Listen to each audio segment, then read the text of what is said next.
देख लीजिए आप, कितना नाम लिया जाता है मोहम्मद रसूलुल्लाह सल्लल्लाहु अलैहि वसल्लम का। 1400 साल के बाद आज भी किसी मुल्क के बादशाह का नाम सिर्फ उसकी जिंदगी में लिया जाता है, या अच्छे काम किए हैं तो अच्छे अंदाज में उसके मरने के बाद भी कभी कभी, और बुरे काम किए हैं तो बुराइयों के साथ कभी कभी, लेकिन सिर्फ उसी मुल्क के लोग जिस मुल्क का वो बादशाह रहा है बस। लेकिन 1400 साल गुजर जाने के बाद मोहम्मद रसूलुल्लाह को इस दुनिया से रुखसत हुए 1400 साल गुजर गए।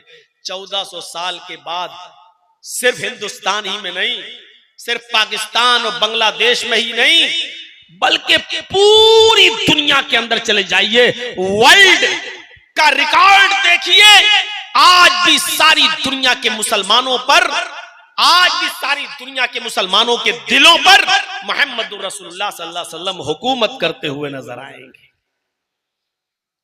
इतना बड़ा हुक्मरान जिसकी हुक्मरानी इंतकाल के 1400 साल के बाद भी चल रही हो, और इंशाअल्लाहुल अजीज कयामत की सुबह तक उसकी हुकूमत हमारे दिलों पर चलती रहेगी।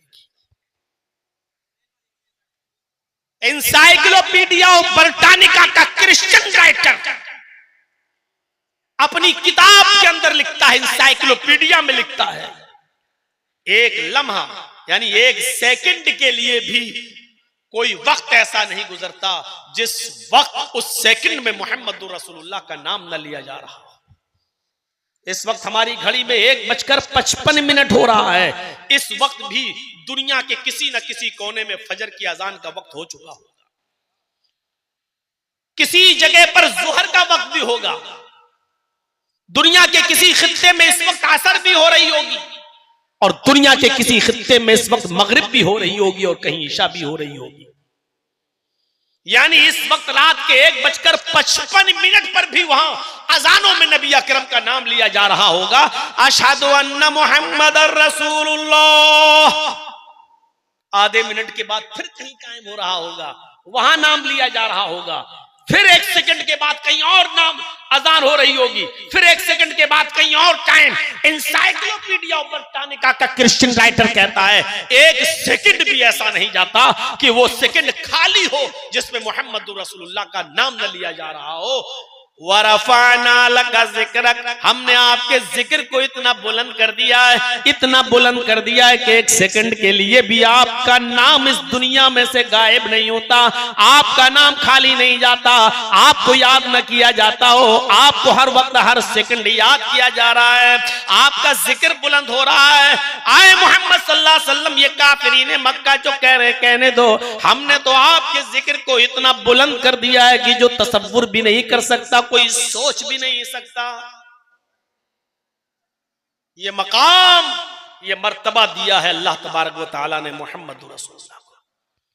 आइए एक और नाहिये से देखें, अल्लाह ताला ने अपने नबी जनाब मोहम्मद रसूलुल्लाह की शान में क्या कहा, आपकी पूरी जिंदगी को किस तरीके से हम तमाम मुसलमानों के लिए आइडियल और नमूना बनाते हुए अल्लाह रब्बुल आलमीन ने फरमाया, लक़द कान लकुम फी रसूलिल्लाहि उस्वतुन हसना, तुम्हारे लिए मोहम्मद रसूलुल्लाह सल्लल्लाहु अलैहि वसल्लम की जिंदगी एक बेहतरीन आइडियल है, बेहतरीन नमूना है। अल्लाह ने सिर्फ अपने नबी की जिंदगी को नमूना बनाया है। हम झगड़ते हैं नमाज कैसे पढ़ें, हम झगड़ते हैं रोजा कैसे रखें, हम झगड़ते हैं हज कैसे करें, हम झगड़ा करते हैं ज़कात कैसे दें।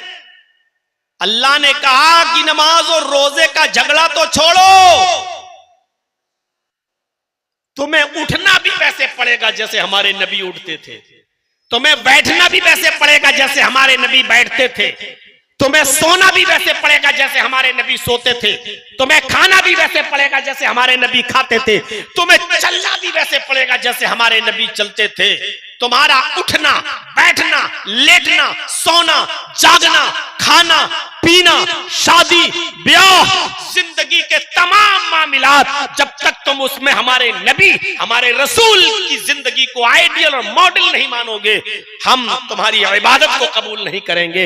हम झगड़ रहे हैं नमाज कैसे पढ़े, वो कहता है ऐसे पढ़ो जैसे मेरे मौलवी ने पढ़ी, वो कहता है ऐसे पढ़ो जैसे हमारे इमाम ने पढ़ी, वो कहता है ऐसे पढ़ो जैसे हमारे पीर ने पढ़ी। और अल्लाह के रसूल कहते हैं सल्लू कमा राअयतुमूनी उसल्ली, वैसे पढ़ो जैसे तुम मुझे देखते हो नमाज पढ़ते हुए। और अल्लाह ने कहा लक़द काना लकुम फी रसूलिल्लाहि उस्वतुन हसना, हमने तुम्हारे लिए मोहम्मद रसूलुल्लाह की जिंदगी को आइडियल बनाया है।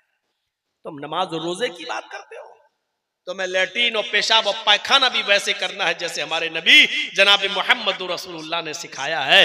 तुम इतनी बड़ी बड़ी इबादतों की बात करते हो, हम तो लैट्रीन जैसी एक मामूली चीज भी वैसे चाहते हैं जैसे तुम्हें हमारे नबी जनाब मोहम्मद रसूलुल्लाह ने बताई है।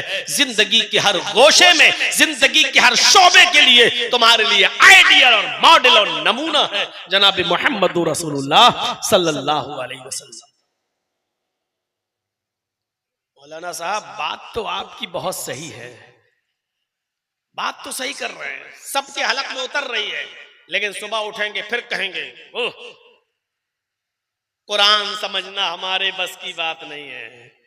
कुरान डायरेक्ट हम कैसे समझ सकते हैं? अल्लाह के बंदो, अगर मुसलमान होकर ऐसे जुमले बोलोगे तो फिर गैर मुस्लिमों को तबलीग कैसे करोगे? तुम तो पैदा ही अपने लिए नहीं दूसरों के लिए हुए थे। कुंतुम खैरा उम्मतिन उखरिजत लिन्नास, अल्लाह ने कहा मोमिनो तुम एक बेहतरीन उम्मत हो क्योंकि तुम्हें दूसरे लोगों के लिए पैदा किया गया है। जो कौम दूसरों की इमामत के लिए पैदा हुई थी, जो कौम दूसरों को दावत और तबलीग के लिए पैदा हुई थी, अफसोस है कि मौलाना जर्जीस को आज अपनी ही कौम के लोगों को समझाना पड़ रहा है और टोपी पहन के बैठे हुए लोगों में तबलीग करना पड़ रही है। जो कौम दूसरों को तबलीग के लिए पैदा हुई थी, जो कौम दूसरों को राह रास्त पे लाने के लिए पैदा हुई थी, दूसरों तक इस्लाम पहुंचाने के लिए पैदा हुई थी, आज इससे बड़े अफसोस की बात क्या होगी कि आज हमें मुसलमानों को समझाना पड़ रहा हो और हमें मुसलमानों में दावत और तबलीग का फरीजा अंजाम देना पड़ रहा हो।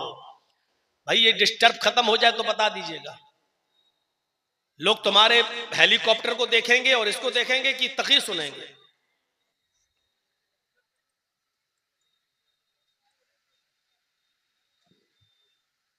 बस हो गए, जन्नतुल फिरदौस में जाओगे अब सीधे। तो मेरे भाइयों, मैं अर्ज ये कर रहा हूं, हमें और आपको समझना चाहिए कि पहले रसूल के मकाम को समझें। रसूल है कौन? उनकी हैसियत क्या है? क्या ऐसी कोई शख्सियत है जिस पर इत्तेफाक किया जा सके मोहम्मद रसूलुल्लाह को छोड़कर? कोई बात होगी, हमारे चाहने वाले और हमारे मुरीद कहेंगे कि मौलाना जर्जीस की बात मान लो, दूसरे मौलाना के मुरीद कहेंगे नहीं हमारे मौलाना ने सही कहा उसकी बात मान लो। एक कहेगा मेरे बुजुर्ग की बात मानो वो सही, दूसरा कहेगा नहीं मेरे बुजुर्ग की बात मानो वो सही। मेरे भाइयों ये इख्तिलाफ तो रहेगा। तुम्हारे बुजुर्ग को मैं अपना बुजुर्ग नहीं मानता, मेरे बुजुर्ग को आप अपना बुजुर्ग नहीं मानते, तुम्हारे मौलवी की बात मैं नहीं मानता, मेरे मौलवी की बात आप नहीं मानते। ठीक है, ये इख्तिलाफ चलेगा, लेकिन फिर फैसला करेगा कौन? कोई एक शख्सियत तो ऐसी होनी चाहिए जिसको आप भी माने, हम भी माने, और जिस पर सब लोग आंख बंद करके फैसला कर ले कि नहीं नहीं इनकी बात मानेंगे। नहीं, ये हमारे भी हैं और आपके भी हैं, ये आपके भी बुजुर्ग हैं और हमारे भी बुजुर्ग हैं। मुझे बताओ ऐसी शख्सियत सिवाय मोहम्मद रसूलुल्लाह के कोई है? क्या कोई कह सकता है कि मोहम्मद रसूलुल्लाह तुम्हारे हमारे? नहीं मेरे भाइयों, दुनिया में कोई ऐसा नहीं, ना हनफी, ना मालिकी, ना शाफी, ना मालिकी, ना हम्बली, ना शाफी, ना अहले हदीस, ना बरेलवी, ना शिया, ना सुन्नी, सब लोग इस बात को मानते हैं कि हम मोहम्मद रसूलुल्लाह सल्लल्लाहु अलैहि वसल्लम की बात सराखों पर, उनकी बात को माना जाएगा, वो हमारे भी बुजुर्ग हैं। तो एक शख्सियत, वही तो मैं कह रहा हूं कि पहले इस मकाम को समझो कि बात मानी किसकी जाएगी।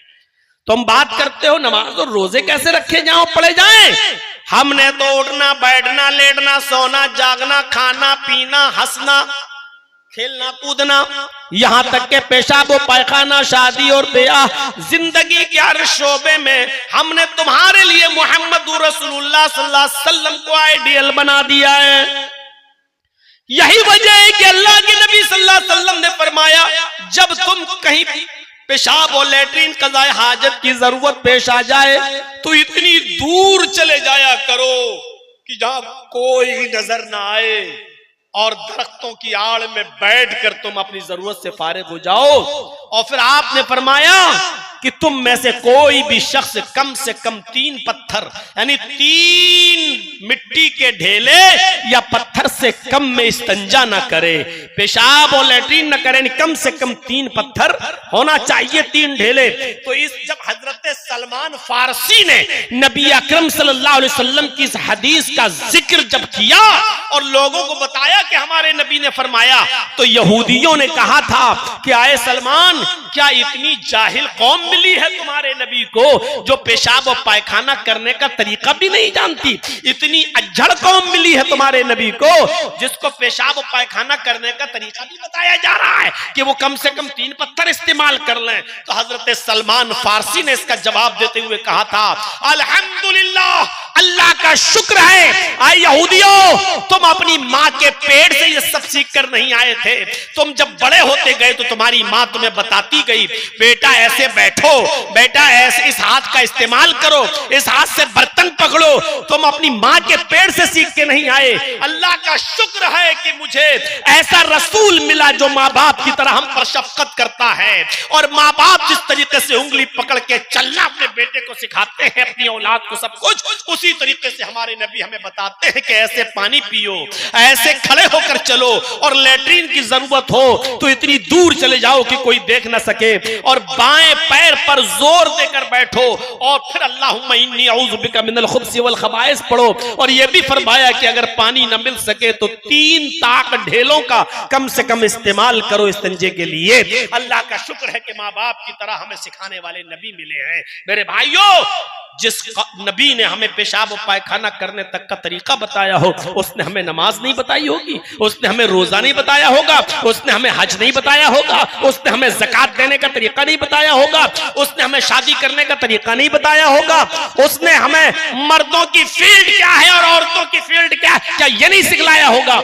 हमें और आपको सोचना चाहिए। लक़द काना लकुम फी रसूलिल्लाहि उस्वतुन हसना, ऐ मेरे हबीब, ऐ लोगों, हमने तुम्हारे लिए मोहम्मद रसूलुल्लाह सल्लल्लाहु अलैहि वसल्लम की जिंदगी में बेहतरीन आइडियल रखा है, नमूना रखा है। कयामत के दिन अल्लाह ये नहीं पूछेगा जोहर की 10 पढ़ी थी कि 12 पढ़ी थी।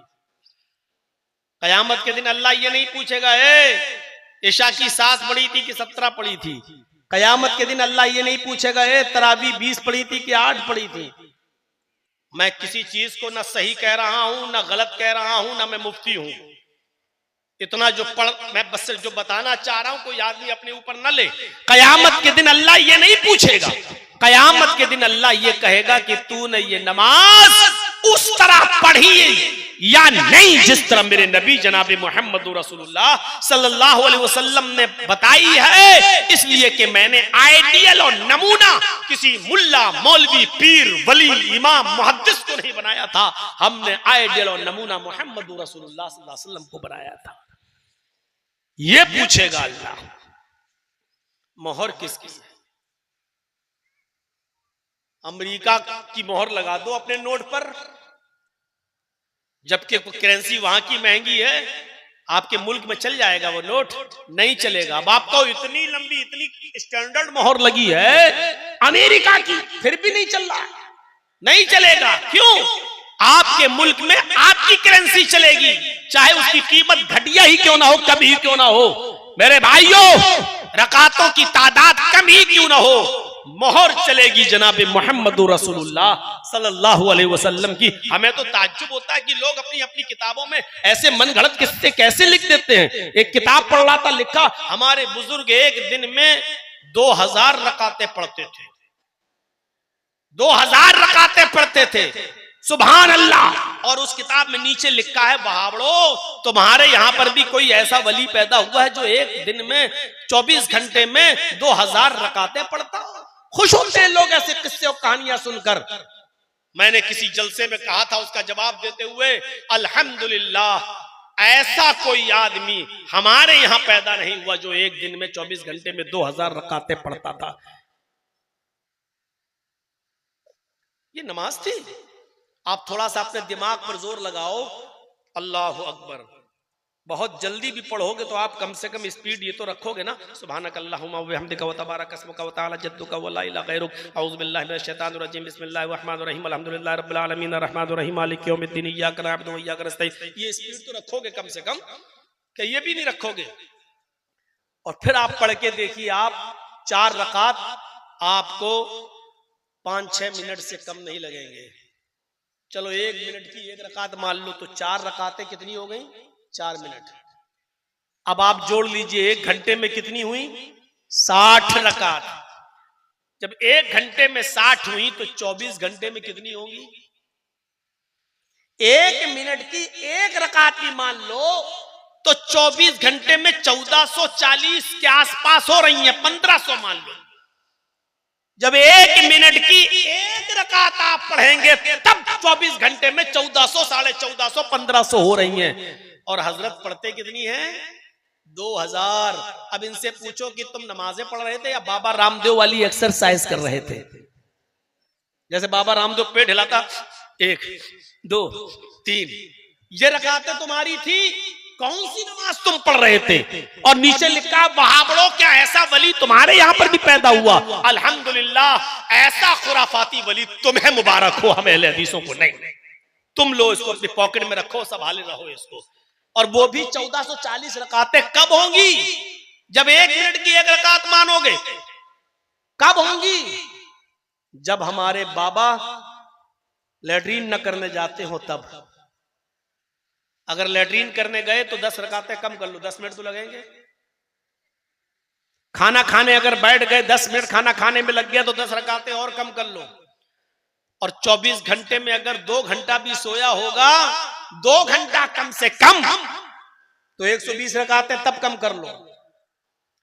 मेरे भाइयों, हर मिनट पर 1 रकात कम करते जाओ तो वो भी नहीं हो रही। 24 घंटे में 1440 रकातें तब होंगी जब पेशाब छोड़ो, लैट्रीन छोड़ो, और जो है सोना छोड़ो, खाना छोड़ो, पीना, सारी चीजें छोड़ो, तब जाकर 1440 रकातें हो रही हैं। मेरे भाइयों, आप अंदाजा लगाइए हम और आपका किन लोगों को फॉलो कर रहे हैं। इसीलिए अल्लाह के नबी जानते थे, अल्लाह ताला के ने जो आपको इल्म दिया था उसके एतबार से, तो आपने फरमाया, सल्लू कमा रायतुमूनी उसल्ली। नमाज वैसे मत पढ़ना जैसे और लोग पढ़ते हो मनमानी, नमाज वैसे पढ़ना जैसे तुम मुझे देखते हो नमाज पढ़ते हुए, जैसे तुम मुझे देखते हो। तो आइडियल और मॉडल कौन है? मोहम्मद रसूलुल्लाह सल्लल्लाहु अलैहि वसल्लम। और कयामत तक रसूल की जिंदगी हमारे लिए आइडियल रहेगी। इसका मतलब यह है कि कयामत तक मोहम्मद रसूलुल्लाह का नाम भी बुलंद रहेगा। आइए एक और आयत पढ़ रहा हूं, देखिए। अल्लाह तबारक व तआला ने मोहम्मद रसूलुल्लाह सल्लल्लाहु अलैहि वसल्लम की इत्तिबा करने का हुक्म भी दिया, बल्कि अल्लाह ताला ने नबी की इत्तिबा को अपनी मोहब्बत से जोड़ लिया है। अल्लाह ने डायरेक्ट ये नहीं कहा कि मुझसे मोहब्बत करो। अल्लाह ने कहा, अगर मेरी मोहब्बत चाहते हो, अगर तुम ये चाहते हो कि अल्लाह तुमसे मोहब्बत करे, तो तुम्हारे लिए जरूरी है कि तुम मेरे नबी जनाबे मोहम्मद रसूलुल्लाह की इत्तिबा करो। इत्तिबा दलील क्या है? कुल इन कुंतुम तुहिब्बूनल्लाह फत्तबिऊनी युहिब्बुकुमुल्लाह। कुल, आए नबी फरमा दीजिए, कुल, आए नबी कह दीजिए, इन कुंतुम तुहिब्बूनल्लाह, अगर तुम अल्लाह से मोहब्बत करना चाहते हो, इन कुंतुम तुहिब्बूनल्लाह, अगर तुम अल्लाह से मोहब्बत करना चाहते हो, फत्तबिऊनी, तो पहले मेरी इत्तिबा करो। और सुनो अल्लाह ताला ने कितना बड़ा मकाम बताया है अपने नबी मोहम्मद रसूलुल्लाह का। कहा अगर तुम अल्लाह से मोहब्बत करना चाहते हो, यानी अल्लाह ने अपनी मोहब्बत का मायार ही ये बताया है कि रसूलुल्लाह से की इत्तिबा करो। कुल इन कुंतुम तुहिब्बूनल्लाह, अगर तुम अल्लाह से मोहब्बत करना चाहते हो फत्तबिऊनी, तो पहले मेरी इत्तिबा करो। इत्तिबा का मतलब नक्शे कदम पर चलो, मेरी इत्तिबा करो। और जब तुम मेरी इत्तिबा करोगे तो इसका रिजल्ट क्या होगा, इसका नतीजा क्या निकलेगा, युहिब्बुकुमुल्लाह। जब तुम मेरी इत्तिबा करोगे तो अल्लाह भी तुमसे मोहब्बत करने लगेगा। अल्लाह ताला ने अपनी मोहब्बत का मायार यही बताया है कि तुम मेरे रसूल की इत्तिबा करो। जब तक तुम मोहम्मद रसूलुल्लाह की इत्तिबा नहीं करोगे अल्लाह भी मोहब्बत नहीं करेगा। दुनिया में कितने लोग, कौन ऐसा मुसलमान है जो चाहे कि अल्लाह हमसे मोहब्बत नहीं करे? कोई ऐसा है जो चाहता है? और जिस दिन अल्लाह मोहब्बत करना छोड़ देगा मेरे भाइयों, दुनिया के अंदर कोई एक घूंट पानी भी पी पाएगा क्या? अल्लाह की बनाई हुई जमीन पर एक सेकंड भी वो कदम रख सकेगा? नहीं रख सकता है वो, अगर अल्लाह गजबनाक हो जाए और अल्लाह गुस्सा हो जाए। तो अगर चाहते हो कि अल्लाह तुमसे मोहब्बत करे, अगर चाहते हो कि अल्लाह तुमसे मोहब्बत करने लगे, तो उसके लिए जरूरी है कि पहले हम सब जनाब मोहम्मद रसूलुल्लाह की इत्तिबा करें। और क्लियर कर दिया, जब तक तुम रसूल की इत्तिबा नहीं करोगे, मेरे हबीब की इत्तिबा नहीं करोगे, अल्लाह भी तुमसे मोहब्बत नहीं करेगा। अल्लाह के रसूल सल्लल्लाहु अलैहि वसल्लम ने अपनी इताअत को दुखूल जन्नत का सबब बताया है। अपनी इताअत को, रसूलुल्लाह की इताअत भी, अभी इत्तिबा हो गई है, अल्लाह ताला ने इत्तिबा बता दी कि इत्तिबा किसकी करना है, रसूलुल्लाह की। और रसूलुल्लाह सल्लल्लाहु अलैहि वसल्लम ने फरमाया कि इताअत मेरी करोगे तो जन्नत में दाखिल होगे। इताअत, जो मैंने कह दिया वो करो, हर हाल में करना है। अगर मिन हैसुर रसूल हमने तुम्हें कुछ दिया है तो उसको लेना है, हर हाल में करना है। अल्लाह के नबी सल्लल्लाहु अलैहि वसल्लम ने फरमाया कि अगर तुम जन्नत में जाना चाहते हो, दुखूल जन्नत चाहते हो, जन्नत में एंट्री चाहते हो, तो पहले मेरी इताअत करो। बुखारी उठाइए, किताबुल एतिसाम बिल किताब व सुन्नाह का चैप्टर खोलिए और किताबुल एतिसाम बिल किताब व सुन्नाह के अंदर ये हदीस पूरी पढ़ जाइए। हजरत अबू हुरैरा इस हदीस के रावी हैं। व अन अबी हुरैरा रज़ियल्लाहु तआला अन्हु अन्ना रसूलुल्लाह सल्लल्लाहु अलैहि वसल्लम क़ाल कुल्लु उम्मती यदखुलूनल जन्नत इल्ला मन अबा क़ालू मन याबा या रसूलल्लाह क़ाल मन अतानी दखलल जन्नत व मन असानी फ़क़द अबा। अल्लाह के नबी सल्लल्लाहु अलैहि वसल्लम फरमाते हैं मेरी पूरी की पूरी उम्मत जन्नत के अंदर दाखिल होगी। कुल्लु उम्मती यदखुलूनल जन्नह, मेरी पूरी उम्मत जन्नत के अंदर दाखिल होगी, इल्ला मन अबा, लेकिन वो दाखिल नहीं होगा जिसने मेरा इनकार किया। ऐसा कौन शख्स है जो अल्लाह के रसूल का इनकार कर दे? मुसलमान भी हो, कलमा भी पढ़ता और इनकार भी करे। अल्लाह के नबी सल्लल्लाहु अलैहि वसल्लम फरमाते हाँ, ऐसे लोग मेरी उम्मत में होंगे जो मेरा इनकार करेंगे, मुझे मानेंगे भी और इनकार करेंगे। उनकी दो क्वालिटी होगी, एक शख्स वो होगा जो मुझे मानने का दावा करेगा और इताअत भी करेगा, और एक शख्स वो होगा जो मुझे सिर्फ मानेगा लेकिन मेरी बात नहीं मानेगा, मेरी बात का इनकार करेगा, मेरी बात नहीं तस्लीम करेगा। फरमाया मन अतानी दखलल जन्नह, जिसने मेरी इताअत की वो जन्नत के अंदर दाखिल होगा। व मन असानी फ़क़द अबा, और जिसने मेरी नाफरमानी की उसने मेरा इनकार किया। रसूलुल्लाह की नाफरमानी करने वाला रसूल को मानता ही नहीं है, रसूलुल्लाह का नाफरमान रसूल का इनकार कर रहा है। अल्लाह के नबी ने फरमाया मन अतानी दखलल जन्नत, जो मेरी इताअत करेगा वो जन्नत में दाखिल होगा। हजरत जुलैबीब का वाकया सुने हैं आपने? जुलैबीब जिनकी शक्ल सूरत बड़ी कबीह, बड़े काले कलूटे, जहां से रिश्ता आता, एक मर्तबा लड़की जब जुलैबीब को देखती तो कहती नहीं हम नहीं करेंगे इनसे शादी, रिश्ता टूट जाता। अल्लाह के नबी सल्लल्लाहु अलैहि वसल्लम ने जुलैबीब की हालत देखी तो सोचा कि जुलैबीब का निकाह होना चाहिए। इस्लाम लाने के बाद शक्ल सूरत की कोई हैसियत नहीं, छोटे बड़े की कोई हैसियत नहीं, काले गोरे की कोई हैसियत नहीं, अमीर और गरीब की कोई हैसियत नहीं।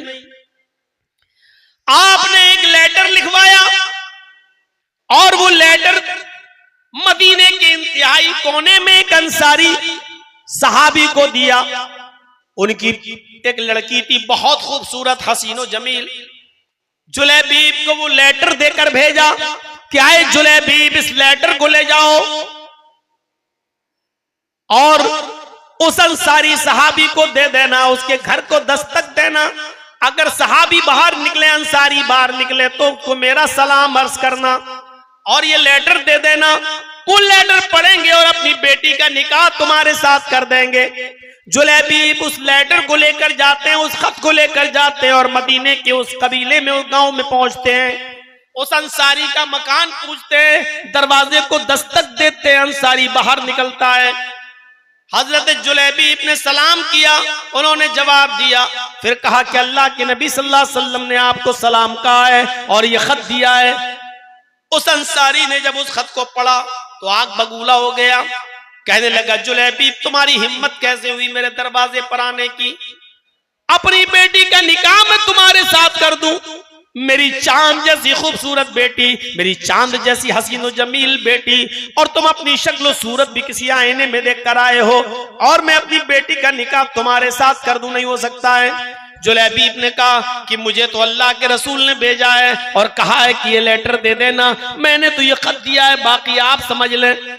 ये आवाज उस बेटी के कानों में भी जाती है जो घर के अंदर से सुन रही थी। उसने अपने बाप को आवाज दी और कहा अब्बू जरा लेटर देखें। उसने उस खत को पढ़ा और पढ़ने के बाद कहने लगी, अरे अब्बू जान, इस लेटर में तो सबसे पहले जो लफ्ज लिखा हुआ है, जो अल्फाज लिखे हुए हैं, वो ये लिखा हुआ है कि हाज़िही रिसालतुम मिन जानिब मुहम्मदिर रसूलिल्लाहि सल्लल्लाहु अलैहि वसल्लम, कि ये लेटर, ये खत तुम्हें मोहम्मद अल्लाह के रसूल सल्लल्लाहु अलैहि वसल्लम की तरफ से दिया जा रहा है। इस लेटर के लफ्ज ये नहीं है, अल्फाज ये नहीं है, हाज़िही रिसालतुम मिन मुहम्मद इब्न अब्दुल्लाह, इसमें ये नहीं लिखा कि मोहम्मद इब्न अब्दुल्लाह की तरफ से दिया जा रहा है।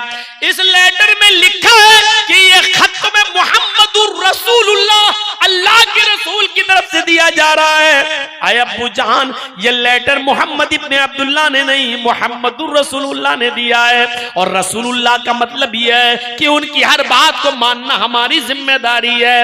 हाँ, अगर मोहम्मद इब्न अब्दुल्लाह की हैसियत से देते तो हम ठुकरा देते, छोड़ भी देते कि कोई गुनाह नहीं, लेकिन ये तो रसूलुल्लाह लेटर दे रहे हैं। आपकी दो हैसियतें, आपने मोहम्मद रसूलुल्लाह की हैसियत से ये लेटर दिया है।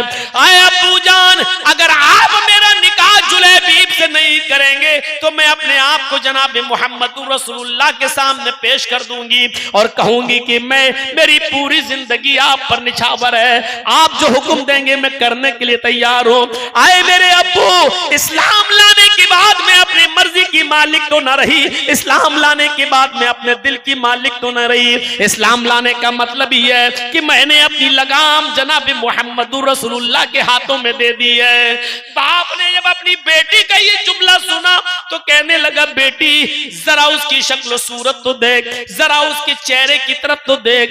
लड़की ने जो जवाब दिया वो उर्दू के किसी शायर ने नकल कर किया है इस अंदाज में कि जब बाप ने कहा कि बेटी जरा इसकी शक्ल सूरत तो देख, जरा इसके चेहरे पर नजर तो डाल, तो लड़की कहने लगी, न आने वाले को देख, न जाने वाले को देख, न आने वाले को देख, न जाने वाले को देख, देखना ही है तो खत के भेजने वाले को देख। माना कि शक्ल है इसकी बदसूरत, माना कि शक्ल है इसकी बदसूरत और जिस्म है इसका मांद, मगर खत का भेजने वाला तो है 14वीं का चांद। गोया कि बेटी ने इस अंदाज में अपने बाप को समझाया और बाप अपनी बेटी को लेकर मुहम्मदुर रसूलुल्लाह के पास आए। पूरा वाक़या ज़ादुल मआद में पढ़ लीजिएगा। अल्लामा इब्न क़य्यिम ने लिखा है कि फिर अल्लाह के रसूल ने उस बेटी का निकाह जुलैबीब से कर दिया और जुलैबीब के निकाह के बाद इस लड़की के साथ खैर व बरकत के दरवाजे खुल गए। तो उस जमाने की हमारी बेटियां इस तरीके की हुआ करती थी कि अपने आप को अल्लाह के रसूल सल्लल्लाहु अलैहि वसल्लम के हुक्म के ताबे कर दिया करती थी। इस तरीके की इताअत का जज्बा था। ये हम इताअत करेंगे। ये 250, 300 आदमियों को शादियों में ले जाकर ये बाराती, ये चोरों को, डाकुओं को ले जाने वाले, ये बेचारे ये चले हैं आज इनको समझाते हुए 25 सालें हो गई हैं, 25 सालें।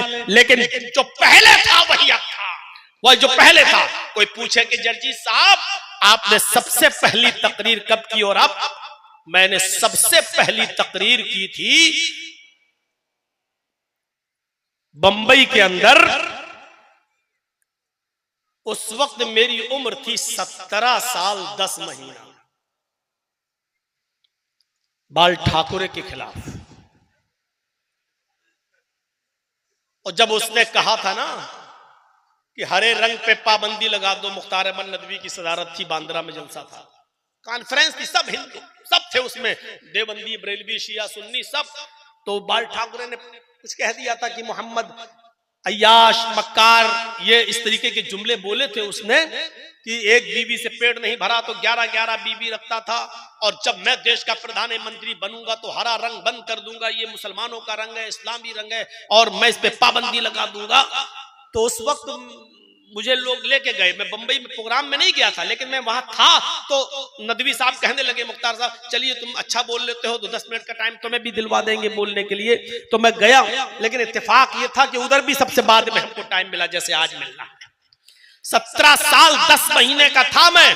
तो जब मैंने तकरीर शुरू की, सब लोग तो ऐसे ही बोल रहे थे, ये उबैदुल्लाह खां आज़मी वगैरह सब थे उसमें, तो ये सब ऐसे ही बोल रहे थे, ठाकुर जी माफी मांगे, ठाकुर जी माफी मांगे, उनको ऐसा नहीं बोलना चाहिए, हमारे नबी की शान में गुस्ताखी हुई है, जब तक माफी नहीं मांगेंगे एहतजाज होते रहेंगे, जुलूस निकलते रहेंगे।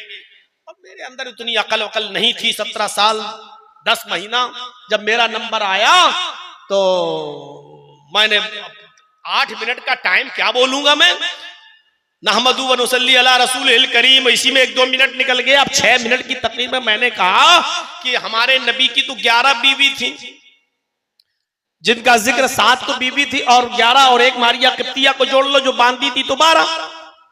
तो आपको 12 बीवी रखने वाला, 11 बीवी रखने वाला अय्याश नजर आ रहा है। बस मैंने उसमें कह दिया था कि हमारे ठाकुर जी जरा ये बताएं कि महाभारत में लिखा है कृष्ण जी की जो है, कृष्ण कन्हैया की 16,108 है, उनके बारे में तुम्हारा क्या ख्याल है? अगर 11 बीवी रखने वाला अय्याश है तो 16,108 रखने वाला, और बांसुरी बजाते सबको इकट्ठा कर लेते, अपने पास बिठा लेते, और कहा जाता चारों तरफ गोपियां बीच में कन्हैया, इसके बारे में क्या ख्याल है? अब पुलिस वाले सतर्क हो गए, ये क्या बोल रहा है, ये क्या? जब चारों तरफ, अब मुझे इतनी अकल कहां, मैंने कहा चले हैं इस्लामी रंग, हरे रंग पे पाबंदी लगाने की बात। अरे कितने हरे रंग पे पाबंदी लगाओगे? हमने कहा लौकी खाते हो वो हरे रंग की, पालक खाते हो वो हरे रंग का, परवल खाते हो वो हरे रंग का, हरा धनिया खाते हो वो हरे रंग का, हरी मिर्च खाते हो वो हरे रंग का, जितने भी पेड़ पौधे और घास है वो सब हरे रंग की। मैंने कहा ठाकुर जी लाल रंग को कैसे और हरे रंग को कैसे मिटाओगे, और लाल रंग को कैसे तुम स्थापित करोगे? अगर हरे रंग को मिटाओगे तो लौकी खाना छोड़ो, पालक खाना छोड़ो, हरी सब्जी खाना बंद करो, और लाल रंग तो एक ही होता है, या तो टमाटर खाओ या वो खाओ जो हम लोग खाते हैं। बस इतना ही बोला और उसी वक्त पकड़ लिया गया वहीं पर, चलो। और उस वक्त इतना पतला दुबला था कि वो हथकड़ी भी मेरी हाथ से निकल जाती थी, ऐसे वो डालता था वो निकल जाती थी। और 24 घंटे हमको रखा वहां दादर के लॉकअप में, और वो तो फाइनल तो हो रहा था लेकिन बच गया, 2 महीने कम था, नाबालिग निकला, इसलिए हमको जेल तक नहीं पहुंचाया गया। तो मेरे भाइयों 17 साल 10 महीने वो मेरी पहली तकरीर थी। उसके बाद से जब कर रहे हैं तो आज मेरी 45-46 ईयर, अब यहां से आप अंदाजा लगा लो कि कितने साल का जमाना गुजर चुका है। अब 46-45 के बाद अब आप जोड़ लो 18 से इतने सालों से मैं तकरीरें कर रहा हूं। अब कोई आदमी अगर मुझसे पूछे कि जर्जी साहब इतने जलसे आपने किए, इतनी कॉन्फ्रेंस से की, कितना फर्क आपको इन जलसों से मिला है और इन इजलास में आपने क्या सीखा और कितना फर्क नजर आया, तो मैं कहूंगा 0। अभी तक कोई फर्क नहीं पड़ा। जो आज से 25-30 साल पहले जो जहेज चलता था, आज भी वही जहेज। 20-25 साल पहले जो बारातियों, चोरों, डकैतों की जो पूरी टीम जाती है लड़की वालों के घर ठूसने के लिए, हम खाने के लिए नहीं बोलेंगे, ठूसने के लिए जाती है, जो पहले था वो आज भी है। मेरे भाइयों, जो पहले साइकिल चलती थी अब मोटरसाइकिल चलने लगी, पहले थोड़ा मोटरसाइकिल चलती थी अब फॉर्च्यूनर 4 व्हीलर चलने लगी, तरक्की और हुई है। अगर कोई नंबर पूछना चाहे कि जर्जी साहब कितना नंबर दोगे, समाज को कितनी इस्लाह हुई, तो मैं कहूंगा 100 में 0। कोई फर्क नहीं पड़ा। बस इतना जरूर कहूंगा कि थोड़ी सी ताजगी आ जाती है, ईमान में थोड़ा सा मिजाज बदल जाता है हमारा और सोचने पर मजबूर हो जाते हैं, लेकिन अभी हैं वही हम जहां पहले थे, कोई फर्क नजर नहीं आया। अभी तकरीर खत्म होगी, अब आप अपने मोहल्ले की मस्जिद देखिएगा कि फजर में कितने नमाजी। अगर मस्जिद रमजान की तरह भर गई तो समझना जलसा आपका कामयाब, और रोजाना जितने आदमी रहते थे उससे भी कम हो जाएं तो समझ लेना कि आप जलसे में खालियात आए और खालियात गए। आपने आंखें फोड़ी हैं, आपको कुछ सवाब नहीं मिलेगा, क्योंकि जलसे जिस मकसद से होते वो मकसद ही पूरा नहीं हो रहा है, तो काहे का सवाब, किस बात की नेकी। अभी फजर की आजान और नमाज मस्जिदें बतला देंगी कि इस जलसे का कितना असर हुआ है, इस इजलास का कितना असर हुआ है। आप देख लीजिएगा, बहुत ज्यादा आपको सोचने की जरूरत नहीं, सिर्फ फजर की नमाज पढ़ने के बाद आप खुद सोच लीजिएगा कि कितना असर हुआ है इस इजलास का। आपकी मस्जिदें बता देंगी, आपके मोहल्ले की मस्जिदें बता देंगी कि इस जलसे का कितना असर हुआ है। मौलाना जो बोल रहे थे वही बोलिए, ऐसे तो फिर कोई आदमी जलसा ही नहीं कराएगा। वो आप सोचिए, आपका काम है, ये इताअत थी, ये इताअत अल्लाह के नबी जनाब मोहम्मद रसूलुल्लाह सल्लल्लाहु अलैहि वसल्लम के जमाने में लड़की कह रही कि मुझे है? और वो दौर था, एक औरत आई अल्लाह के नबी के पास, बुखारी पढ़ी है किताबुन निकाह, अल्लाह के रसूल मैं अपने आप को हिबा कर रही हूं। अल्लाह के नबी ने कहा नहीं। 3 बार उसने कहा, अल्लाह के नबी खामोश रहे। एक सहाबी कहने लगे अल्लाह के रसूल अगर आप निकाह नहीं करना चाहते तो मेरे साथ कर दीजिए ना, मैं करने के लिए तैयार हूं। अल्लाह के नबी ने उस सहाबी से कहा तुम करोगे? उस औरत से पूछा तुम इसके साथ करोगी? कहने लगी आई तो आपके लिए थी, अगर आप नहीं करना चाहते तो इसके साथ कर दीजिए। आपने फरमाया ठीक है मैं इसके साथ कर देता हूं तुम्हारा निकाह। आपने उससे पूछा कि हल इंदका शैउन, तुम्हारे पास कोई चीज है, क्या दोगे, यानी मेहर। जहेज नहीं पूछा था लड़की से, औरत से कि कुछ है तेरे पास। आपने उससे पूछा, निकाह पढ़ाने से पहले पूछा क्या इसको क्या दोगे, मेहर है? कहने लगा मा इंदी शैउन, कुछ नहीं है मेरे पास। आपने कहा जाओ अपने घर कुछ लेकर आओ। वो गया और आने के बाद कहता माँ वजद तो शैयन या रसूलुल्लाह, कुछ नहीं मिला मुझे घर पर अल्लाह के रसूल। आपने कहा दोबारा जाओ, इल्तमिस खातम मिनल हदीद, लोहे की अंगूठी मिल जाए तो वही ले आओ।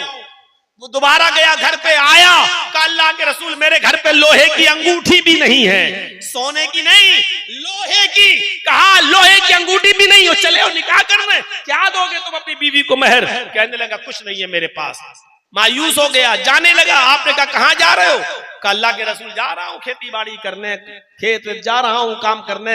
अरे मेरे माँ बाप तो हैं, उनको तो उनकी खिदमत तो मैं ही करता हूँ, जब कुछ है ही नहीं तो निकाह हो ही नहीं सकता, जाऊं कुछ कमाऊं कुछ हासिल करूं। आपने फरमाया इधर आओ, तुम्हें कुरान याद है? कितना याद है? अब देखो घर में कुछ नहीं है, कुछ नहीं है।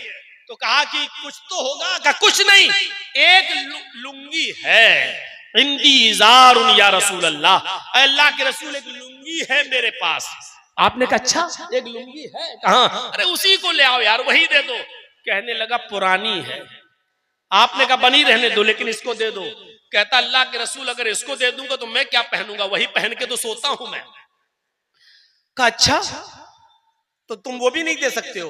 आधी फाड़ के दे दूंगा, यानी एक लुंगी का टुकड़ा, आधा टुकड़ा इसको आधा मैं, कम से कम कहीं बिछा के बैठने के काम तो आ जाएगा। अल्लाह के नबी ने कहा फिर आधी लुंगी का वो क्या करेगी, उसके भी तो किसी काम की नहीं रहेगी। अरे देना तो पूरी दो, नहीं तो आधी किस काम की? कहने लगा पूरी तो नहीं दे सकता, फिर मेरे पास कुछ नहीं रह जाएगा घर में। अल्लाह के नबी सल्लल्लाहु, गौर कीजिए, एक लुंगी पुरानी और शादी करने का सपना, शादी करने का ख्वाब, कोई सोच सकता है ये इस्लाम की सादगी पर? अल्लाह के नबी ने कहा ये बताओ कुरान कितना याद है? कहने लगा सूरह हमें हाका याद है, सूरह मुल्क याद है, सूरह हश्र याद है, सूरह दहर याद है, सूरह कयामा याद है, सूरह नबा याद है। अल्लाह के नबी सल्लल्लाहु अलैहि वसल्लम ने जब उसकी जबान से ये सूरतों के नाम सुने तो आपकी आंखों में आंसू आ गए। रोते हुए कहते हैं कि इतनी सूरतें तुम्हें याद है? फरमाया हाँ। कहिए तो मैं सुनाऊं। अल्लाह के नबी ने फरमाया क्या यही सूरतें तू अपनी होने वाली बीवी को सिखा देगा? क्या यही सूरतें तू अपनी होने वाली बीवी को याद करा देगा? कहने लगा जी।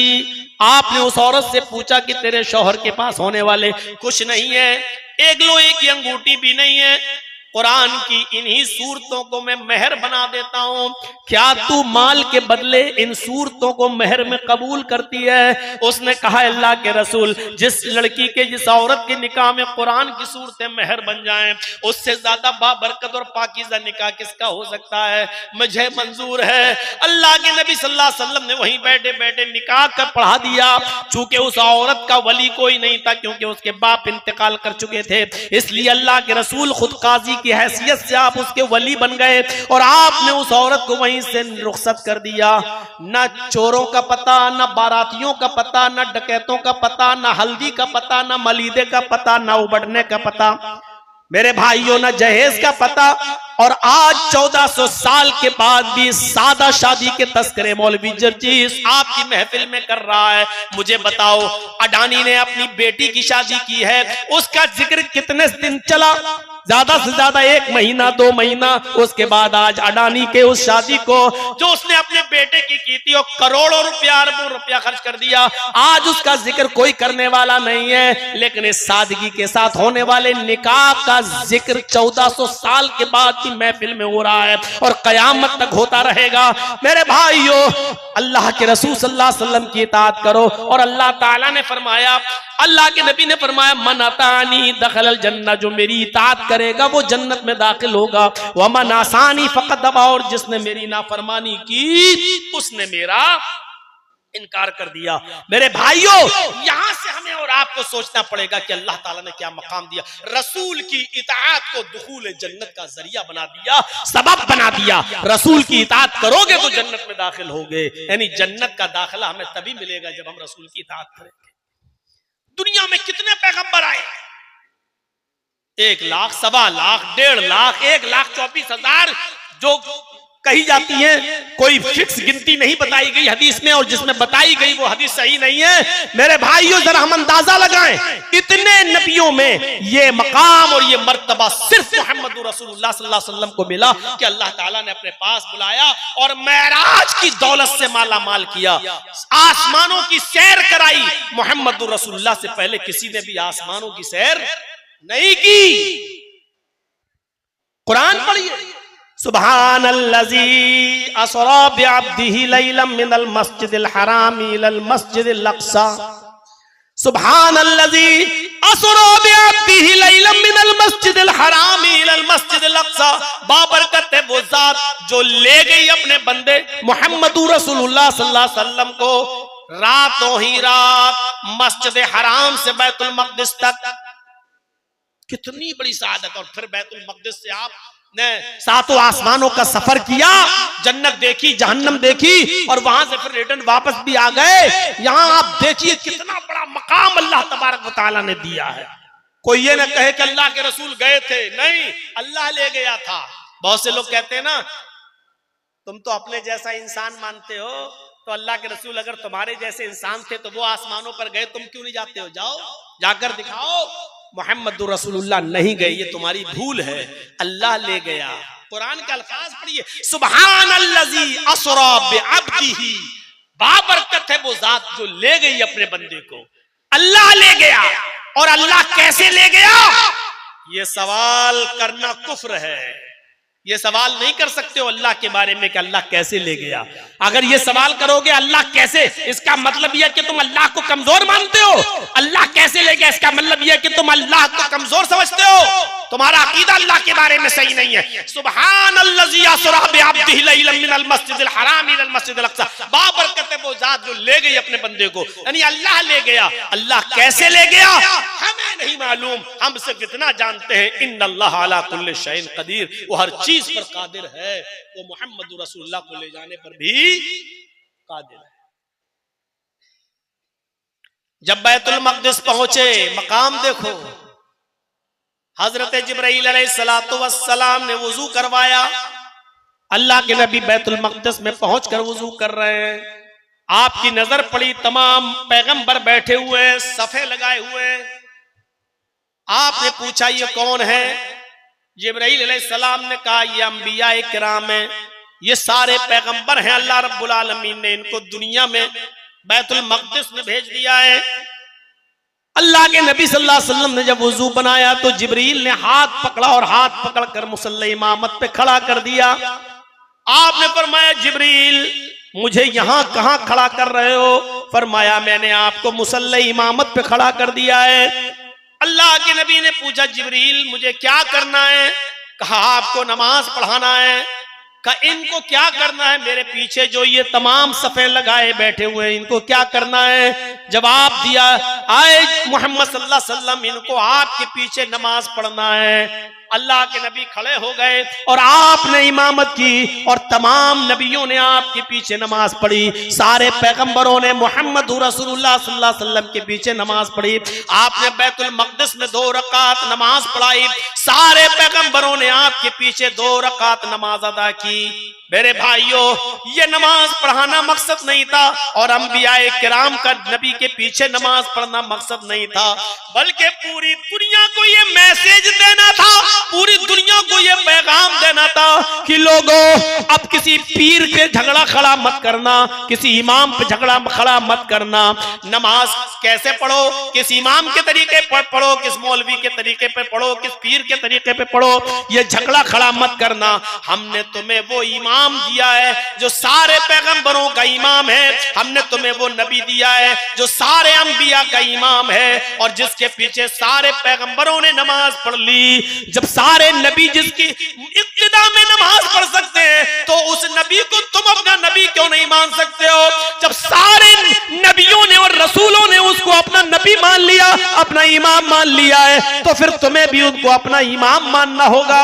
अब इमामत में झगड़े खड़े मत करना। तुम्हारा सबसे बड़ा इमाम इमाम कायनात मोहम्मद रसूलुल्लाह सल्लल्लाहु अलैहि वसल्लम है। मेराज की रात ये मैसेज दिया गया, ये पैगाम दिया गया, कोई तुम्हारा बुजुर्ग नहीं है, बुजुर्ग मोहम्मद रसूलुल्लाह है। तुम्हारा कोई इमाम नहीं है, इमाम मोहम्मद रसूलुल्लाह सल्लल्लाहु अलैहि वसल्लम है। ये मैसेज, ये पैगाम दिया गया मेराज की रात।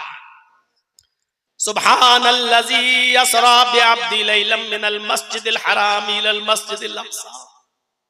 अंदाजा लगा सकते हैं आप? गौर करेंगे आप? ये मकाम मिला है मोहम्मदुर रसूलुल्लाह सल्लल्लाहु अलैहि वसल्लम को। और एक मकाम ये मिला मेरे भाइयों कि अल्लाह ताला ने सारी कायनात के लिए, पूरी दुनिया के लिए मोहम्मदुर रसूलुल्लाह को रसूल बनाया। इससे पहले जितने भी नबी से पहले जितने भी नबी आए वो पूरी कायनात के लिए नहीं आए, सिर्फ अपनी कौम के लिए या अपने कबीले के लिए आए। और मोहम्मदुर रसूलुल्लाह को अल्लाह ने क्या मकाम दिया? सारी कायनात के लिए। वमा अरसलनाका इल्ला काफ़तन लिन्नासी बशीरन व नज़ीरा। वमा अरसलनाका इल्ला काफ़तन लिन्नासी बशीरन व नज़ीरा। आए मोहम्मद सल्लल्लाहु अलैहि वसल्लम, हमने आपको सारी कायनात के लिए खुशखबरी देने वाला और अल्लाह के अजाब से डराने वाला बनाकर भेजा। इतना बड़ा मकाम सारी कायनात के लिए मोहम्मद को अल्लाह का रसूल, अल्लाह का पैगंबर बनाया गया सल्लल्लाहु अलैहि वसल्लम। खुशखबरी देने वाला और डराने वाला बनाकर भेजा गया है। हजरत ईसा अलैहिस्सलाम ने भी अपनी कौम को यही कहा था। क्या कहा था? वइज़ क़ाल ईसा इब्नु मरियम या बनी इस्राईल इन्नी रसूलुल्लाहि इलैकुम मुसद्दिक़न लिमा बैना यदैया मिनत तौरात व मुबश्शिरन बिरसूलिन याती मिन बाद इस्मुहु अहमद।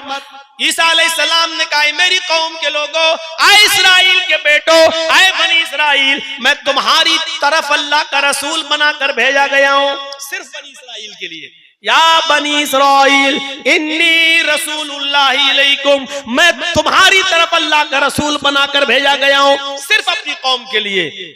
लेकिन मुसद्दिक़न लिमा बैना यदैया मिनत तौरात, तौरात की तस्दीक करता हूँ, मूसा अलैहिस्सलाम को नबी मानता हूँ, रसूल मानता हूँ। तौरात आसमानी किताब है, इसकी पुष्टि करता हूँ, इसकी तस्दीक करता हूँ। वह मुबश्शिरम बिरसूलिन याती मिन बाद इस्मुहु अहमद, और तुम्हें खुशखबरी सुनाता हूँ एक ऐसे रसूल की जो मेरे बाद आएगा, उसका नाम अहमद होगा, उसका नाम अहमद होगा।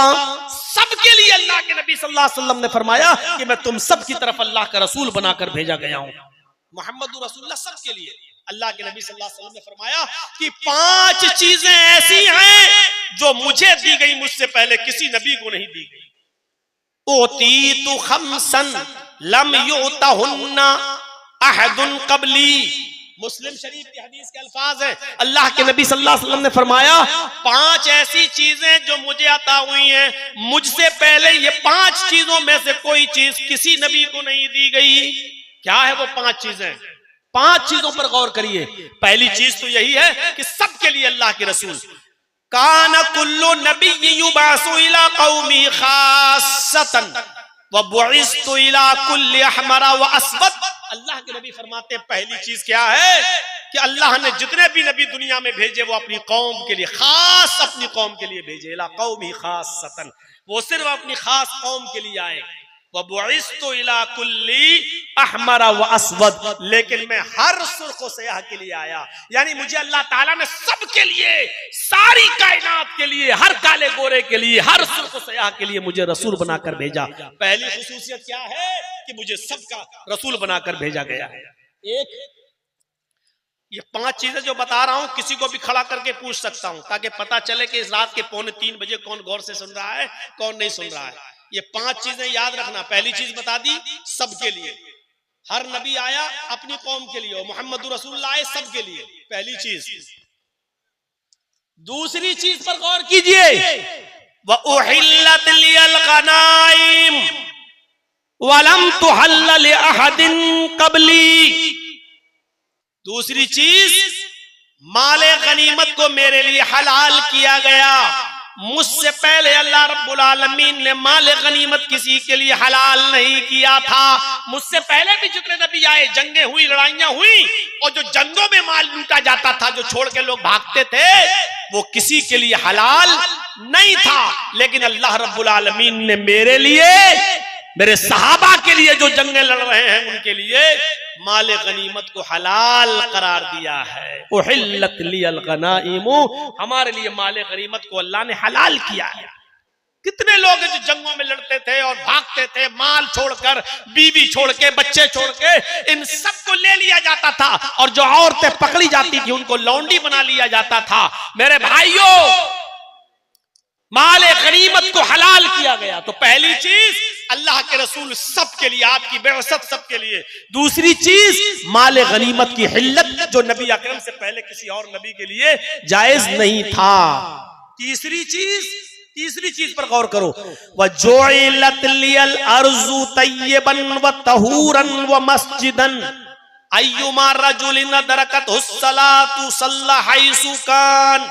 तीसरी चीज अल्लाह के नबी सल्लल्लाहु अलैहि वसल्लम फरमाते हैं कि अल्लाह रब्बुल आलमीन ने मेरे लिए पूरी रूए जमीन पाक बना दी है। वह तहूरन, और पाकी हासिल करने की चीज भी बना दी है। वह मस्जिदन, और मस्जिद बना दी है। मुझसे पहले जितने भी पैगंबर इस दुनिया में आए वो सिर्फ अपनी इबादत गाहों में नमाज पढ़ सकते थे, कहीं और नहीं। लेकिन अल्लाह ने मेरे लिए सारी जमीन पाक कर दी है। बल्कि पाकी भी हासिल की जा सकती है। तहूरन, मसलन पानी नहीं मिल रहा वुजू के लिए, तो पाक मिट्टी पर हाथ मारो, फूको, तयम्मुम करो, चेहरे पे फेरो, दाया बाया हाथ एक दूसरे पर, तयम्मुम हो गया, आप नमाज पढ़ सकते हो। अल्लाह ने मेरे लिए इस जमीन को पाक भी बनाया है, और पाकी हासिल करने की चीज भी बनाया है, और मस्जिद भी बनाया है सजदा करने की जगह पे। कोई जरूरी नहीं है, मस्जिद बहुत दूर है, अज़ान नमाज का वक्त हो गया, हम कहां जाएं? अय्युमा रजुलिन दरकतहु सलातु, कोई भी आदमी अगर उसको नमाज का वक्त पाले, अगर उसको नमाज मिल जाए, नमाज का वक्त उसके पास पहुंच जाए, सल्ला हैसु काना, तो जहां वो है वहां नमाज पढ़ ले। जिस जगह पर मौजूद है वो नमाज पढ़ ले, जिस जगह पर वो है वो नमाज अदा कर ले। ये फजीलत दी है अल्लाह तबारक व तआला ने, जिस जगह पर है नमाज पढ़ ले। शुक्रिया अदा करो, शुक्र मनाओ। हमारी यूपी में नहीं हो, वरना सड़क पर भी नमाज नहीं पढ़ सकते, रोड पर भी नमाज नहीं पढ़ सकते हो। आएंगे कुछ अंधभक्त, डंडे मारेंगे, लाठी मारेंगे, नमाज। और मुसलमानों, इस वक्त बहुत ज्यादा होश के नाखून लेने की जरूरत है, जज्बात में बहने की जरूरत नहीं है। तुम्हारी तरफ से उठने वाला एक कदम भी, एक एक कदम पर नजर रखी जा रही है, एक गलती का इंतजार किया जा रहा है। इस वक्त बहुत अक्ल के नाखून लेने की जरूरत है, बहुत दूरंदेशी और मसलहत से काम लेने की जरूरत है। याद है एक मर्तबा जंगल में शेर ने भी शिकार किया, भेड़िए ने भी शिकार किया, लोमड़ी ने भी शिकार किया। तीनों की बहुत गहरी दोस्ती थी। भेड़िए ने भी शिकार किया, लोमड़ी ने भी शिकार किया, शेर ने भी शिकार किया। शेर ने गधा मारा, भेड़िए ने बकरी मारी, लोमड़ी ने खरगोश मारा। अब शेर ने भेड़िए को जज बना दिया। शेर कहने लगा, अच्छा बताओ कौन सा जानवर कौन खाएगा, तुम बताओ, चलो फैसला तुम करो। तीनों जानवर मौजूद हैं, हमने गधा मारा, लोमड़ी ने खरगोश मारा, भेड़िए ने बकरी। अरे भेड़िए तुम फैसला करो, तुम्हारा फैसला सब मानेंगे। अब भेड़िए ने कहा, साहब ये तो बहुत आसान है, फैसला क्या करना है, गधा आपने मारा है, आप गधा खा लीजिए। मैंने बकरी का शिकार किया, बकरी मैं खा लेता हूं। लोमड़ी ने खरगोश मारा है, लोमड़ी खरगोश खा लेती है। और लोमड़ी छोटी है तो खरगोश में पेट भर जाएगा, मेरे लिए बकरी काफी है। और आप राजा हैं जंगल के, आपके लिए गधा है, आप गधा खाइए। शेर को किससे कह रहा है भेड़िया, फैसला किसके सामने कर रहा है, शेर के सामने। शेर ने कहा, कमीने आया और कहा ये फैसला करेगा तू, और चबड़ा मारा और चीर दिया उसको अपने नाखूनों से और फाड़ दिया, और भेड़िया भी मर गया। डले साहब लंबे लंबे। लोमड़ी से कहा, कमीना फैसला करना जानता नहीं, कैसा फैसला किया, तुम करो फैसला। लोमड़ी से कहा, तुम करो, कौन खाएगा।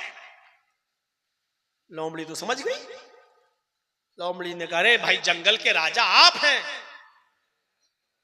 और इसमें फैसला क्या करना है, ये चारों जानवर आपके हैं। सुबह नाश्ते में खरगोश खा लीजिए, जब आपको थोड़ी सी भूख लगे, 12-1 बजे का टाइम हो, दोपहर का टाइम हो, तब आप गधा खा लीजिए। शाम होते होते आप बकरी खा लीजिए, और रात में जब आप सोने के लिए जाएं तो अब तो ये भेड़िया भी है, भेड़िया भी आप खा लीजिए। ये चारों जानवर तो जंगल का राजा नहीं खाएगा तो कौन खाएगा, आपके लिए है, सब आप खाइए, ये सब आपके हैं। शेर ने लोमड़ी की पीठ थपथपाई, वाह वाह वाह, ये है फैसला, इसको कहते हैं फैसला। कमीना मर गया है, फैसला करने चला, बहुत अच्छा फैसला तुमने किया, देख ये चारों जानवर मेरे हैं। चलते हुए उसने लोमड़ी से पूछा, इतना अच्छा फैसला करना तुमने सीखा कहां से। लोमड़ी ने कहा, इसी भेड़िए ने सिखाया है मुझे। लोमड़ी के इसी जवाब पर पूरा मामला छिपा हुआ है। लोमड़ी ने क्या कहा, अरे जंगल के राजा इसी भेड़िए ने सिखाया है। यानी कह गई, ये भेड़िए ने ऐसा फैसला न किया होता तो मरता, ये मेरी मजबूरी है, भेड़िए से मैंने बहुत कुछ सीख लिया है, इसलिए सब तुम खाओ। तो मेरे भाइयों, इस वक्त खूनख्वार मैंने सुना तो दिया, लेकिन मेरे खूनख्वार कहने का मकसद कौन है, आप अच्छी तरह समझ रहे हैं। मेरे मुंह से नाम मत खिलवाओ, बहुत बार जेल जा चुका हूं, अब नहीं जाना चाह रहा हूं। और इस वक्त बड़ी मसलहत का तकाजा यह है कि लोमड़ी वाली मसलहत हमें और आपको अपनाना है कि सांप भी मर जाए और लाठी भी न टूटे। मेरे भाइयों, ये मसलहत का तकाजा है, वरना हाल वो होगा कि आप अपने दिफा में भी कुछ नहीं कह सकते। जैसे एक घाट पर शेर और बकरी दोनों पानी पी रहे थे, और बकरी की तरफ से, शेर की तरफ से बहता हुआ पानी बकरी की तरफ जा रहा था। एक तालाब था और शेर जहां पानी पी रहा, वहां से बहता हुआ पानी बकरी की तरफ आ रहा है। शेर भी पानी पी रहा, बकरी भी पानी पी रही है। पानी पीने के बाद शेर ने कहा, ए बकरी, तूने मेरा पानी झूठा क्यों कर दिया, तूने मेरा पानी झूठा क्यों किया। बकरी कहने लगी, बादशाह सलामत, जंगल के राजा, मैंने आपका पानी कहाँ झूठा किया है, पानी तो आपकी तरफ से बहता हुआ आ रहा था, आपका झूठा पानी मैं पी रही थी, आप जहां पानी में मुंह मार रहे थे वहां से बहता हुआ पानी मेरे पास आया, मैं तो आपका झूठा पानी पी रही थी, हमने पानी को झूठा कहां किया है। पानी तो आप झूठा कर रहे थे और आपका वो पानी मैं पी रही थी, मैंने पानी झूठा नहीं किया। शेर ने कहा कमबख्त मुंह चलाती है, जवाब दे रही है मुझे, उठा और उसने बकरी को फाड़ दिया और खा गया। यानी बकरी अपनी दिफा में बोली थी और बकरी की बात सही थी कि आपका पानी झूठा था, वो मैं पी रही थी। तो मेरे भाइयों, इस वक्त उसी कंडीशन में आप बैठे हुए हैं कि आप अपने दिफा में सही बात भी नहीं बोल सकते हो, सही जुमला भी नहीं कह सकते हो। इस वक्त बहुत ही ज्यादा अक्ल के नाखून लेने की जरूरत है और बहुत ही ज्यादा दूरंदेशी और मसलहत से काम लेने की जरूरत है, जज्बात की राह में बहने की जरूरत नहीं। इसलिए वो तरीका अपनाइए जो लोमड़ी ने अपनाया, सांप भी मर जाए और लाठी भी न टूटे। मैं आपको बुज़दिल नहीं बना रहा हूं, मैं देख चुका हूं, मुझे हालात मालूम है। जो लोग चाहते हैं कि जर्जी साहब ये बोले वो बोले और जो सुनना है, मैंने देखा कि जब जर्जी साहब 4 और 5 महीने के लिए जेल में जाते हैं तो कितने लोग आते हैं और कितने लोग साथ देते हैं और कितने लोगों की हमदर्दियां रहती हैं। ये सारे तजर्बे मुझे अच्छी तरीके से हो चुके हैं। इसलिए याद रखिए, आपकी मुसीबत में आपके कोई काम नहीं आएगा, आपकी परेशानियों में आपके कोई काम नहीं आएगा। ये लड़ाई आप सबको मिलकर तो लड़ना है, लेकिन मसलहत के साथ कि सांप भी मर जाए और लाठी भी न टूटे। तो 3 चीजें ये हो गई थी। 5 चीजों में से एक तो नबी सबके लिए, दूसरा माले गनीमत हमारे लिए हलाल, मुझसे पहले किसी के लिए नहीं, और तीसरी जमीन, रूए जमीन पूरी हमारे लिए पाक कर दी गई। जहां भी नमाज का वक्त हो वहां पढ़ लो। किसी और नबी को ये चीज हासिल नहीं थी। सबको अपनी मस्जिद में, इबादत गाह में नमाज पढ़ना पड़ती थी, मस्जिद पर या घर में नमाज पढ़ना जायज नहीं था। चौथी चीज अल्लाह के नबी ने फरमाया, मुझे जो दी गई जो किसी और नबी को नहीं, नुसिरतु बिर्रुअबि बैना यदै मसीरत शहर, मुझे अल्लाह ने इतना रौब दबदबा दिया है कि 1 महीने की दूरी पर मेरा दुश्मन होता है तो मेरी रोब दबदबे से, मेरे हैबत से, मेरे रोब दबदबे से वो डर जाता है, कांप जाता है। अल्लाह ने रौब के जरिए मेरी मदद फरमाई, रोब दबदबा मुझे दिया है। 1 महीने की दूरी पर मेरे दुश्मन के पैर उखड़ जाते हैं, वो सोचता है कि मोहम्मद रसूलुल्लाह से लड़ने जा रहा हूं, तो इतनी दूरी पर होता है कि मेरे और उसके दरमियान 1 महीने की मसाफत, यानी घोड़े पर, ऊंट पर सफर करे तो 1 महीना लग जाए, इतनी दूरी पर मेरा दुश्मन होता है और मुझसे डर जाता है, कांप जाता है, लरस जाता है। तो अल्लाह ने मुझे ये खूबी दी है, मुझे ये खासियत अता फरमाई है, फजीलत दी है कि दुश्मन के दिल पर मेरा रौब दबदबा कायम रहता है 1 महीने की मसाफत पर।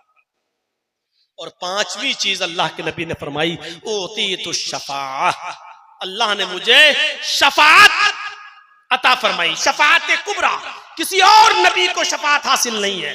कयामत के दिन लोग सारे नबियों के पास जाएंगे, सब मना कर देंगे, नहीं नहीं नहीं नहीं, मैंने ये किया था, मैंने ये किया था। नूह अलैहिस्सलाम कहेंगे मैं मछली के पेट में चला गया, आदम अलैहिस्सलाम कहेंगे मुझे अल्लाह ने मना किया था इस दरख्त के पास मत जाना, मैं चला गया। कोई कुछ, सब अपनी अपनी प्रॉब्लम बता देंगे। सब लोग अल्लाह के रसूल के पास आएंगे, अल्लाह के नबी से फरमाएंगे हमारी सिफारिश कर दीजिए अल्लाह से, आप अल्लाह के बुर्गजीदा पैगंबर हैं, आप अल्लाह के नबी हैं, अल्लाह के पैगंबर। तब अल्लाह के नबी सल्लल्लाहु अलैहि वसल्लम फरमाते हैं मैं सजदे में चला जाऊंगा और अल्लाह की हम्दो सना बयान करूंगा, जितनी अल्लाह रब्बुल आलमीन चाहेगा मैं अल्लाह की हम्दो सना बयान करूंगा।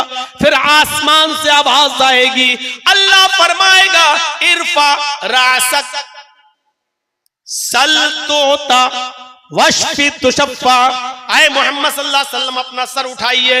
आए अल्लाह के नबी जनाब मोहम्मद रसूलुल्लाह सल्लल्लाहु अलैहि वसल्लम आप अपना सर उठाइए, सल मांगिए, तोता जो मांगेंगे आप दिया जाएगा। वशफी तुशफ़ा, सिफारिश कीजिए आप, सिफारिश भी आपकी कबूल की जाएगी। जब अल्लाह के नबी सल्लल्लाहु अलैहि वसल्लम को यह हुक्म होगा कि अपना सर उठाओ, तब अल्लाह के नबी सल्लल्लाहु अलैहि वसल्लम अपना सर उठाएंगे। अल्लाह फरमाएगा सल मांगो, तोता जो मांगोगे दिया जाएगा। हालांकि अल्लाह को मालूम है कि क्या मांगना है मेरे नबी को, लेकिन फिर भी कह रहा है मांगो, जो मांगोगे दिया जाएगा। अल्लाह को अच्छा लगता है कि कोई बंदा उससे मांगे। अच्छा एक बात बताओ, हम लोग गए नमाज पढ़ी और दुआ मांगना चाह रहे हैं, क्या अल्लाह को नहीं मालूम कि हम क्या मांगेंगे? अल्लाह को तो मालूम है, लेकिन फिर भी कह रहा है उदऊनी अस्तजिब लकुम, मुझसे मांगो मैं तुम्हें दूंगा। क्यों? अल्लाह को तो मालूम है कि मेरा बंदा क्या मांगेगा, फिर भी कह रहा मांगो, क्योंकि उसको अच्छा लगता है कि मेरा बंदा मेरे सामने मुझसे पुकारे, मुझसे मांगे। माँ को मालूम है बच्चा भूखा है, लेकिन जब रोता है तब माँ उसको दूध पिलाती है, तब दूध पिलाती है, क्योंकि बच्चे के रोने से माँ को मोहब्बत बढ़ती है कि अब बच्चा दूध मांग रहा है। माँ से बड़ा डॉक्टर कोई पैदा नहीं होता है, माँ से बड़ा डॉक्टर कोई पैदा नहीं हुआ है। माँ बच्चे के रोने से पता लगा लेती है कि बच्चा दर्द की वजह से रो रहा है या भूख की वजह से रो रहा है। माँ से बड़ा कोई डॉक्टर नहीं है।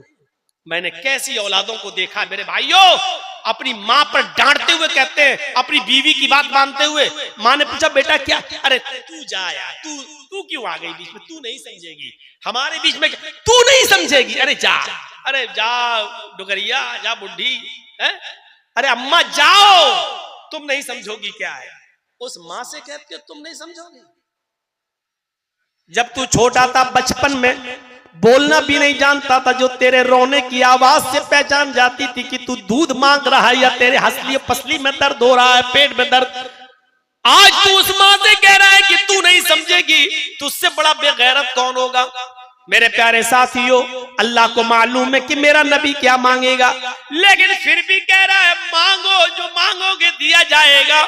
एक मैसेज ये दिया जा रहा है, क्या लोगों मेरे नबी को भी मांगना पड़ेगा। आए लोगों, दुनिया में कोई मुश्किल कुशा नहीं और हाजत रवा नहीं, दुनिया में भी मेरा नबी मुझसे मांगता था और आखिरत में भी मेरा नबी मुझसे मांगेगा। देने वाला मैं ही हूं, मेरे अलावा अंतुमुल फुकरा, तुम सब फकीर हो, तुम सब फकीर हो, देने वाला मैं। दुनिया में भी सारे नबियों ने मुझसे मांगा। अय्यूब अलैहिस्सलाम ने सेहत मुझसे मांगी, आदम अलैहिस्सलाम जन्नत से निकाले गए, अपने खता की और गलती की माफी। रब्बना ज़लमना अनफुसना व इन लम तग़फिर लना व तरहमना लनकूनन्ना मिनल खासिरीन। ये दुआ मांगकर मुझसे मांगी, ये दुआ मुझसे मांगी। यूनुस अलैहिस्सलाम ने दुनिया में मुझे पुकारा, मछली के पेट में जब चले गए, ला इलाहा इल्ला अंत सुब्हानक इन्नी कुन्तु मिनज़ ज़ालिमीन। नूह अलैहिस्सलाम ने मुझे पुकारा। इब्राहिम अलैहिस्सलाम को जब आग में डाला गया तो कुलना या नारू कूनी बरदन व सलामन अला इब्राहिम, इब्राहिम के लिए आग मैंने ठंडी की। ये सारे नबियों ने दुनिया में मुझे पुकारा और मैंने इनको सुना। खुद मोहम्मदुर रसूलुल्लाह सल्लल्लाहु अलैहि वसल्लम ने मुझे पुकारा है। जब जंगे बदर में 313 एक तरफ और 1000 से ज्यादा का लश्कर एक तरफ, ये निहत्ते वो हथियारों से लैस, जब ये कंडीशन देखी तो नबी अकरम सजदे में गिर गए और ये दुआ मांगने लगे, अल्लाहुम्मा ला तुहलिक हाज़िल असाबा इन तहलिक हाज़िल असाबत लन तुअबद बअदल यौमि क़त्तु इलहल आलमीन। आज ये मुट्ठी भर जमात 313 अगर हलाक हो गई, बर्बाद हो गई, रूए जमीन से मिट गई, तो इस जमीन पर कभी कोई अल्लाह अल्लाह कहने वाला ना होगा, कोई तेरा नाम लेने वाला ना होगा, कोई तुझे पुकारने वाला ना होगा, कोई तेरी इबादत करने वाला ना होगा। सारे नबियों ने दुनिया में भी मुझे पुकारा और आखिरत में भी मुझे पुकारना है। नबी मोहम्मद रसूलुल्लाह भी मुझसे मांगेंगे, ऐ अल्लाह। तब अल्लाह के नबी दुआ करेंगे और सिफारिश फरमाएंगे कि अल्लाह फला फला को, इन सबको, हमारे भाई मुसलमानों को, मेरी उम्मत को बख्श दे। तब अल्लाह ताला जितने लोगों को चाहेगा नबी की सिफारिश कबूल करके उनको जन्नत का हकदार बना देगा और जन्नत में भेज देगा, जन्नत में दाखिल फरमा देगा। ये मकाम, ये मर्तबा, ये शिफात अल्लाह रब्बुल आलमीन ने मोहम्मद रसूलुल्लाह सल्लल्लाहु अलैहि वसल्लम को अता फरमाई है। मेरे प्यारे साथियों, अज़मत रसूल पर और भी बातें कही जा सकती हैं, लेकिन 3 बज गए हैं।